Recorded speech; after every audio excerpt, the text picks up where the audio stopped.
क्या हुआ? जब अयोध्या राम मंदिर में नासा के वैज्ञानिकों को मिला कुछ ऐसा जिसे देखकर सभी के रोंगटे खड़े हो गए। यह घटना देखकर आपके भी पैरों तले जमीन खिसक जाएगी, क्योंकि आज विज्ञान भी सनातन के सामने झुकने वाला है। क्योंकि जब कुछ भी नहीं था तब भी सनातन ही था। आजकल के वैज्ञानिक कई बार प्रभु श्री राम को काल्पनिक बताने की कोशिश करते हैं। उनका मानना होता है कि रामायण तो कभी हुई नहीं थी। लेकिन जब सोमेश शर्मा नाम के वैज्ञानिक राम मंदिर पहुंचे तो उनके साथ ऐसे ऐसे चमत्कार हुए जिसके बारे में जानकर आपके भी रोंगटे खड़े हो जाएंगे। आगे बढ़ने से पहले अगर आप भी सच्चे राम भक्त हैं तो वीडियो को लाइक करके कमेंट बॉक्स में जय श्री राम जरूर लिखें।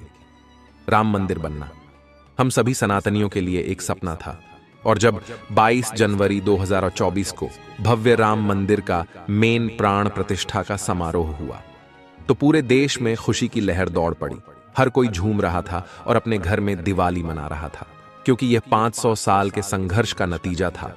और इस पूरे घटनाक्रम से हमें यह समझ आता है कि अगर आप सच्चे हैं और सत्य के साथ खड़े हैं तो आपकी कभी पराजय नहीं हो सकती। और आज भव्य राम मंदिर का निर्माण हो चुका है।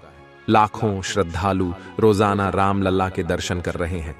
इसी बीच सोमेश शर्मा नाम के एक वैज्ञानिक, जिन्होंने अमेरिका से विज्ञान की पढ़ाई की और नास में कई सालों तक वैज्ञानिक के तौर पर रहे, उनकी बुद्धि पूरी तरह से पश्चिमी सभ्यता की हो चुकी थी।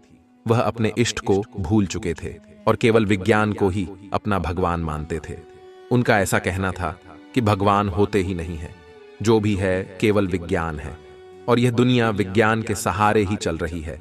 लेकिन अयोध्या के राम मंदिर में उन्हें जीवन का बहुत बड़ा सबक मिलने वाला था, क्योंकि जब वह कुछ दिन छुट्टियां मनाने के लिए भारत में अपने घर दिल्ली आए हुए थे, तब राम मंदिर के प्राण प्रतिष्ठा का समारोह हुआ और अगले ही दिन से आम श्रद्धालुओं की दर्शन के लिए भीड़ लग गई।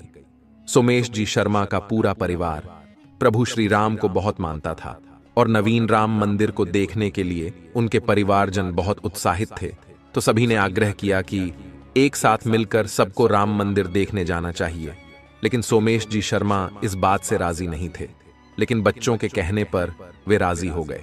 लेकिन अभी भी मन में केवल द्वेष भावना थी। सोमेश जी आज से 15 साल पहले अयोध्या आए थे।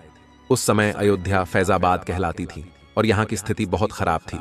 लेकिन जब वह साल 2024 में अयोध्या पहुंचे तो अयोध्या की भव्यता देखकर उनके भी रोंगटे खड़े हो गए।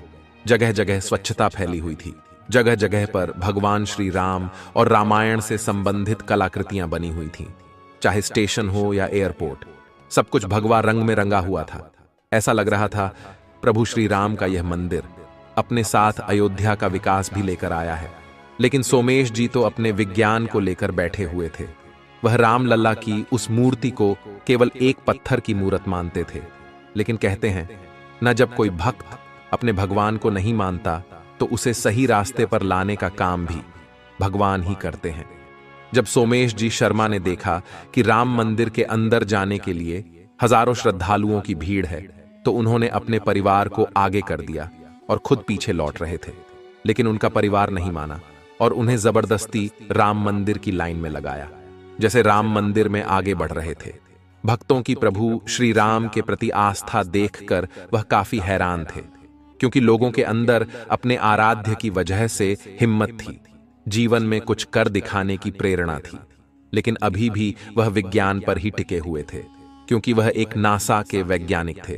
तभी 4 से 5 घंटे लाइन में लगकर वह राम लल्ला के दरबार में पहुंचे। वहां पर उन्होंने अचानक एक बड़ा चमत्कार दिखा। उन्हें दक्षिण द्वार की ओर से एक बंदर आता हुआ दिखाई दिया, जो गुण मंडप से होते हुए सीधा राम लल्ला के चरणों में जाकर बैठ गया। राम मंदिर ट्रस्ट का कहना था कि साक्षात हनुमान जी अपने प्रभु के दर्शन करने आए थे। सोमेश जी शर्मा ने जब यह देखा तो उन्होंने पाया कि प्रभु श्री राम के प्रति आस्था केवल मनुष्यों में नहीं बल्कि जानवरों में भी है। यहां पर उनके अंदर बदलाव की सबसे पहली झलक नजर आ रही थी। इसके बाद अचानक कि उनका पर्स कहीं पर गायब हो गया। जब वह राम मंदिर से बाहर आए तो अपने परिवार वालों को उन्होंने बताया। उनके परिवार वालों का कहना था कि आप चिंता मत करो, प्रभु श्री राम आपका पर्स जरूर लौटा देंगे। तो सोमेश जी का कहना था कि मेरा पर्स तुम्हारे भगवान के दरबार में चोरी हो गया, इससे बड़ी शर्मिंदगी की बात क्या हो सकती है।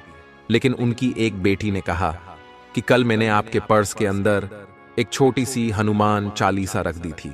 यकीन मानिए किसी न किसी तरह आपका पर्स पुनः जरूर मिलेगा। आप प्रभु श्री राम पर भरोसा रखिए।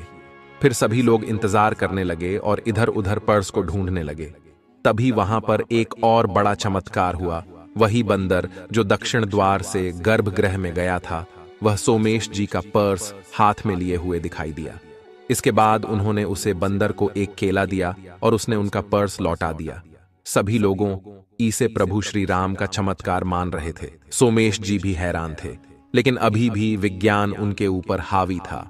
वो इस घटना को केवल एक संयोग की तरह देख रहे थे। लेकिन फिर कुछ ऐसा हुआ जिससे सभी सदमे में चले गए।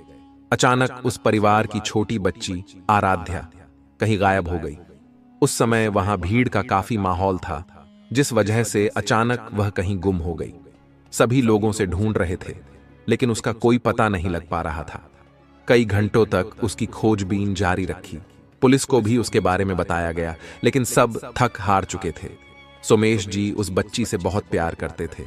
वह उनकी पोती थी और उनके लिए सब कुछ थी।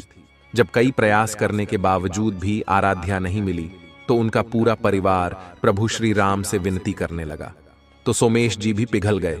उन्होंने रामलला से कहा कि अगर हमारी बच्ची सही सलामत मिल गई तो मैं मान जाऊंगा कि इस दुनिया में भगवान का अस्तित्व है, और मैं फिर कभी भी सनातन धर्म पर शक नहीं करूंगा।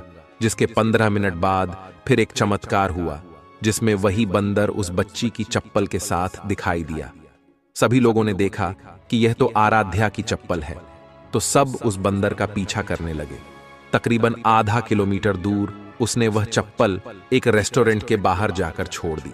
जब सभी उस रेस्टोरेंट के अंदर गए तो वहां पर उन्हें आराध्या बहुत डरी हुई, सहमी हुई बैठी मिली। लेकिन उसे पाकर सबकी जान में जान आ गई। सोमेश जी को उस बंदर ने आज 3 चमत्कार दिखाए थे। इसके बाद वह भी समझ गए कि यहाँ कोई तो शक्ति है जो इतने बड़े संसार को चला रही है। वे प्रभु श्री राम के चरणों में झुक गए और सदैव सदैव के लिए उन्हीं के बनकर रह गए। अर्थात आज नासा का एक वैज्ञानिक भी प्रभु श्री राम के चमत्कार के सामने अपने घुटने टेक चुका था। अयोध्या के राम मंदिर आना उनके जीवन का सबसे महत्वपूर्ण पल था, क्योंकि यहीं आकर उन्हें अपने धर्म का ज्ञान हुआ और भगवान की प्राप्ति हुई। विज्ञान अपनी जगह सही है, लेकिन धर्म में आस्था रखना, भगवान के प्रति विश्वास रखना भक्त को एक विश्वास देता है, एक हिम्मत देता है, जिसके बल पर वह जीवन में जरूर कुछ बड़ा करता है। जब से प्रभु श्री राम का भव्य मंदिर बनकर तैयार हुआ है, तब से कई चमत्कार अयोध्या में देखने को मिल रहे हैं। स्थानीय लोगों का कहना है कि अब राम युग आ गया है, क्योंकि इस भव्य मंदिर के साथ अयोध्या का रूप रंग भी पूरी तरह से बदल चुका है। लेकिन जब हम सोचते हैं उन कार सेवकों के बारे में जिन्होंने हंसते हंसते अपने सीने पर गोली खा ली, तो हमारी आंखें नम हो जाती है। क्योंकि अगर आज वे इस दृश्य को अपनी आंखों से देखते तो बात कुछ और होती। लेकिन यह जो भव्य राम मंदिर का निर्माण हुआ है, यह उनके ही बलिदान का प्रतीक है। आज हम इसे बनता हुआ देख पाए, यह हमारा सौभाग्य है। लेकिन कितने बलिदानों के बाद इस राम मंदिर का निर्माण हुआ है, इस बात से हम आज भी अनजान हैं। क्योंकि पिछले 500 साल के भीतर कई लोगों ने इसकी रक्षा के लिए अपने प्राणों को त्याग दिया। कई साधु संतों ने प्राणों का बलिदान दिया, तब जाकर आज हमें यह दिन देखने को मिला है। साथ ही साथ अयोध्या में भव्य राम मंदिर बनने के बाद अब तैयारी है काशी और मथुरा की। जब राम मंदिर में प्राण प्रतिष्ठा का समारोह हुआ तो काशी विश्वनाथ में नंदी बाबा ने भी अपना होश खो दिया और रातों रात बैरिकेड तोड़वा दिए, और रात्रि 3 बजे से ही ज्ञानवापी मस्जिद के तहखाना में पूजा पाठ का कार्यक्रम शुरू हो गया। यानी कि अब सनातन धर्म का बिगुल बज चुका है और जल्द मथुरा की बारी भी आने वाली है। भारत में कई मंदिरों को तोड़कर मस्जिदों का निर्माण हुआ और अब हम अपना अधिकार लेकर रहेंगे। अगर आपको भी आज की वीडियो पसंद आई हो तो लाइक जरूर करें। रोजाना ऐसी सत्य चमत्कारी घटना देखने के लिए हमारे चैनल को सब्सक्राइब करके बेल आइकन को प्रेस कर ले। अभी के लिए आप सभी दर्शकों को हर हर महादेव।